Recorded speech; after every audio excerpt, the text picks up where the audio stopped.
Guys क्या आपके पास BSNL SIM है और उसमें इंटरनेट प्रॉपरली वर्क नहीं कर रहा है, ना तो इंटरनेट प्रॉपरली सही से वर्क कर रहा है और ना ही आपके फोन में ठीक से नेटवर्क आ रहा है। कभी आपके नेटवर्क में ई दिखाता है, कभी 3G दिखाता है, कभी 4G दिखाता है। अगर ई दिखाता है तो उसका मतलब ये है आपके बीएसएनएल सिम में 2G नेटवर्क आ रहा है, 3G का मतलब 3G है, 4G का मतलब 4G है। अगर ई दिखाता है तो आपके बीएसएनएल सिम में 2G नेटवर्क आ रहा है, ये आपको पता होना चाहिए। क्योंकि जो हमारा जियो सिम है, जियो सिम में ना तो 3G नेटवर्क आते हैं ना फिर 2G नेटवर्क आते हैं। जियो सिम केवल 4G और 5G नेटवर्क पर चलता है और इसकी उलट में जो बीएसएनएल सिम है, बीएसएनएल सिम में आपको 2G नेटवर्क मिलता है, 3G नेटवर्क मिलता है और 4G नेटवर्क भी मिलता है। लेकिन 4G नेटवर्क कहीं पर है, कहीं पर नहीं है। इसलिए अगर आपके बीएसएनएल सिम में नेटवर्क प्रॉब्लम आ रही है, ठीक से इंटरनेट नहीं चल रहा है, तो आपको मैं बेस्ट वीपीएन सेटिंग बताने वाला हूँ। ये वीपीएन सेटिंग करने के बाद आपका जो बीएसएनएल सिम है वो प्रॉपरली ठीक से वर्क करेगा, 4G नेटवर्क पर चलेगा और जो इंटरनेट की स्पीड है वो भी अच्छी स्पीड आएगी।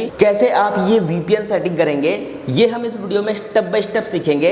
बस आपको इस वीडियो को लाइक करना है और हमारे चैनल पर अगर आप नए हैं तो चैनल को भी सब्सक्राइब जरूर कर लेना है। तो जल्दी से वीडियो को स्टार्ट कर लेते हैं। तो गाइज आपको सबसे पहले इसके लिए करना क्या होता है, आपको अपने फोन की सेटिंग्स को ओपन करना है और अपने फोन की सेटिंग्स को ओपन करने के बाद अब आपको यहाँ पर एक फीचर दिया गया है SIM cards and mobile network. आप यहाँ पर SIM card and mobile network पर टच करेंगे। उसके बाद आप यहाँ पर वो पोर्ट सेलेक्ट करेंगे जहां पर आपने सिम डाल रखा है, सिम 1 या फिर सिम 2। हमारा जो बीएसएनएल का सिम है वो सिम 2 में है, तो मैं यहाँ पर एक बार टच करता हूं। उसके बाद हमारे सामने कुछ इस तरीके का इंटरफेस आ चुका है। ये सेटिंग आपके पास आ जाएगी। अब आपको यहाँ पर एक सेटिंग दिखाई देगी, एक्सेस पॉइंट नेम। आपको यहाँ पर एक्सेस पॉइंट नेम पर टच करना है और एक्सेस पॉइंट नेम पर टच करने के बाद आप यहाँ पर बीएसएनएल की सेटिंग देख सकते हैं, बीएसएनएल इंटरनेट या फिर बीएसएनएल एमएमएस। आप यहाँ पर जो ऑलरेडी सेटिंग है वो आप यहाँ पर देख सकते हैं। चाहे तो आप यहाँ पर रेस्ट पर टच करने के बाद ये जो सेटिंग है इसे रेस्ट कर सकते हैं, लेकिन आपको मेरे साथ यहाँ पर एक न्यू वीपीएन बनाना है और ये जो न्यू वीपीएन होगा, इस न्यू वीपीएन को सेट करने के बाद आपके बीएसएनएल इंटरनेट की स्पीड अच्छी हो जाएगी और आपकी जो नेटवर्क प्रॉब्लम है वो भी ठीक हो जाएगी। और अगर आपके बीएसएनएल सिम में ई दिखा रहा है यानी कि 2G नेटवर्क दिखा रहा है तो चांस है वहां पर आपको 3G नेटवर्क दिखाई दे या फिर 4G नेटवर्क दिखाई दे। अब यहाँ पर आप सबसे पहले न्यू एपीएन पर टच करेंगे और न्यू एपीएन पर टच करने के बाद आपके सामने यहाँ पर कुछ इस तरीके का इंटरफेस आ जाएगा। अब आपको यहाँ पर सबसे पहले नेम पर टच करना है। नेम में आपको यहाँ पर कैपिटल लेटर में बी लिखना है, यानी कि बड़े अक्षरों में आपको बी लिखना है। उसके बाद आपको SNL बीएसएनएल, आपको यहाँ पर बीएसएनएल लिखना है, लेकिन फर्स्ट लेटर आपका कैपिटल लेटर यानी कि बड़ा अक्षर होना चाहिए। उसके बाद आपको यहाँ पर इंटरनेट लिखना है। इंटरनेट में आपको फर्स्ट लेटर आई को बड़ा लिखना है, उसके बाद आपको सभी लेटर को छोटा करके लिखना है। अब आप यहाँ पर ओके करेंगे। अब आप देखेंगे हमने यहाँ पर नेम में बीएसएनएल इंटरनेट लिख दिया है। उसके बाद आप यहाँ पर एपीएन पर टच करेंगे और आपको यहाँ पर करना क्या है, आपको यहाँ पर बड़े अक्षरों में बी लिखना है। उसके बाद आपको बड़े अक्षरों में एन लिखना है। अब आप ई और टी दबाएंगे यानी कि बीएसएनएल नेट। बीएसएनएल नेट आपको बिना स्पेस के लिखना है और फर्स्ट का जो अक्षर बी है उसे आपको बड़ा करके लिखना है और बीच में जो आपको एन अक्षर दिखाई देगा इसे आपको बड़ा करके लिखना है। उसके बाद आपको ओके पर टच करना है। तो हमने यहाँ पर दोनों सेटिंग कंप्लीट कर ली है।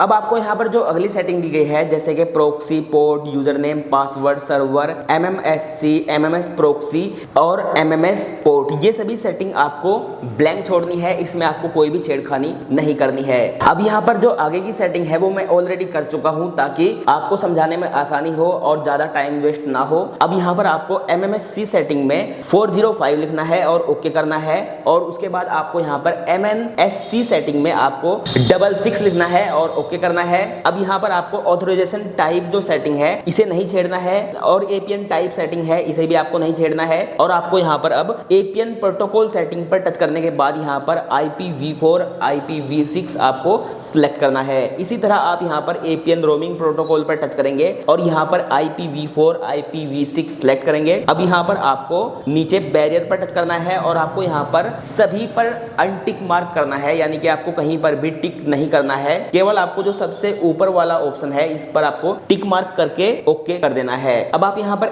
MVNO टाइप पर टच करेंगे और यहाँ पर नन पर टच करेंगे। अब हमारी जो एपीएन सेटिंग है वो सक्सेसफुल कंप्लीट हो चुकी है। अब हमें इसे सेव करना है। इस एपीएन सेटिंग को सेव करने के लिए आप यहाँ पर मोर पर टच करेंगे, उसके बाद सेव पर टच करेंगे। तो हमने यहाँ पर जो न्यू एपीएन सेटिंग की है वो यहाँ पर सेव हो चुकी है। अब हम यहाँ पर टच करेंगे और यहाँ पर हमने ये जो सेटिंग है सिलेक्ट कर दी है। अब यहाँ पर ये सेटिंग सिलेक्ट करने के बाद आपको अपने फोन को एक बार स्विच ऑफ कर देना है, यानी कि रिस्टार्ट स्टार्ट कर देना है, स्विच ऑफ करने के बाद दोबारा ऑन करना है। ऐसे में आपकी जो BSNL सिम से रिलेटेड समस्या थी वो ठीक हो जाएगी, आपका इंटरनेट प्रॉपर्ली सही से वर्क करने लगेगा और अगर आपको 4G दिखाई नहीं दे रहा था या फिर 3G दिखाई नहीं दे रहा था वो प्रॉब्लम भी आपकी सॉल्व हो जाएगी और जो इंटरनेट की प्रॉब्लम है वो तो आपकी 100% जड़ से खत्म हो जाएगी ये सेटिंग करने के बाद। लेकिन अगर आपके एरिया में BSNL का जो नेटवर्क है उसकी रेंज अवेलेबल नहीं है तो ऐसे में ये सेटिंग वर्क नहीं करेगी, क्योंकि अगर आप जहां पर रहते हैं वहां पर BSNL का नेटवर्क ही नहीं आ रहा है तो बिना नेटवर्क के फोन खिलौना होता है। ऐसे में आप कोई भी सेटिंग कर ले तो वर्क नहीं करती है। लेकिन जिस जगह आप रहते हैं अगर वहां पर थोड़ी सी भी आपके